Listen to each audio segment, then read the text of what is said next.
നീ നീ പൊയ്ക്കോ എന്ന് ഭർത്താവ്. എപ്പോഴാണ് തിരിച്ചു പോകുന്നതെന്ന് അമ്മ.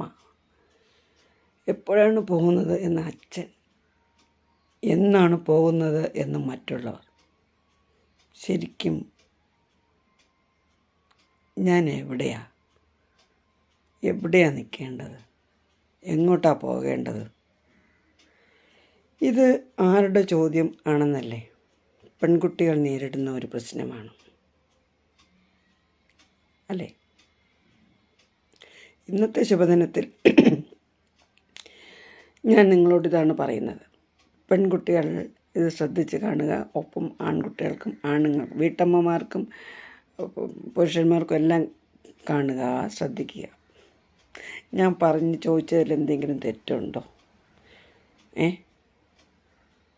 ദേഷ്യം വഴക്കടിക്കുമ്പോൾ ഭർത്താവ് പറയും, ഭർത്താവിനൊരു നീരസം തോന്നിയല്ലേ, ഒരു ഇഷ്ടക്കേട് അകൽച്ച തോന്നുമ്പോൾ ഭർത്താവ് പറയും, നീ പൊയ്ക്കോ. വീട്ടിലേക്ക് വന്നാലോ, സ്വന്തം വീട്ടിലേക്ക് വന്നാലോ, നീ എപ്പോഴാണ് തിരിച്ച് മടങ്ങുന്നത് എന്നായിരിക്കും അമ്മയുടെ ചോദ്യം, അല്ലെ സഹോദരങ്ങളുടെ ചോദ്യം. അച്ഛനും എപ്പോഴാണ് നീ പോകുന്നത് എന്ന് ചോദിക്കും. പിന്നെ നാട്ടുകാരുടെയും ബന്ധുക്കളുടെയും വക തിരിച്ചു പോകുന്നില്ല എന്നാവും. പിന്നെ അതിനൊരു നിറമെടുപ്പിച്ച ഒരു കഥയാകും. ശരിക്കും പറഞ്ഞാൽ ഈ പെൺകുട്ടികൾക്ക് ഒരിടത്ത് സ്ഥാനമില്ല. അത് സമൂഹം അങ്ങനെ ഉണ്ടാക്കി വച്ചേക്കുന്നതാണ് അല്ലേ? ഇതിനെയൊക്കെ അതിജീവിച്ച് മുന്നോട്ട് ജീവിക്കുക എന്നുള്ളത് ഭയങ്കര കഠിനമായ ഒരു പ്രയത്നമാണ്.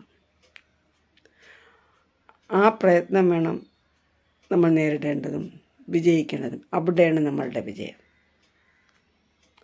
സ്വന്തമായി നിൽക്കുക. നമ്മളീ പറയുമ്പോൾ നമ്മുടെ കാലിലല്ലേ നിൽക്കുന്നത്. എനിക്ക് അങ്ങനെയല്ല. നമുക്കൊരു ചെറിയ വരുമാനം, എന്തെങ്കിലും നമ്മളാൽ ചെയ്യാൻ കഴിയുന്ന നമുക്കിഷ്ടമുള്ള ഒരു തൊഴിൽ കണ്ടെത്തുക. അതിൽ നിന്നൊരു വരുമാനം കണ്ടെത്തുക. എവിടെയെങ്കിലും നമുക്കൊരു ഷെൽട്ടർ കിട്ടാതിരിക്കില്ല. അപ്പോൾ ഇവരുടെ ഉത്തരം കൊടുക്കേണ്ടതില്ല, ചോദ്യങ്ങൾക്ക് ഉത്തരം കൊടുക്കേണ്ടതില്ല. ശരിയല്ലേ? ഇന്നത്തെ ശുഭദിനത്തിൽ ഇത് പോരെ നിങ്ങൾക്ക്?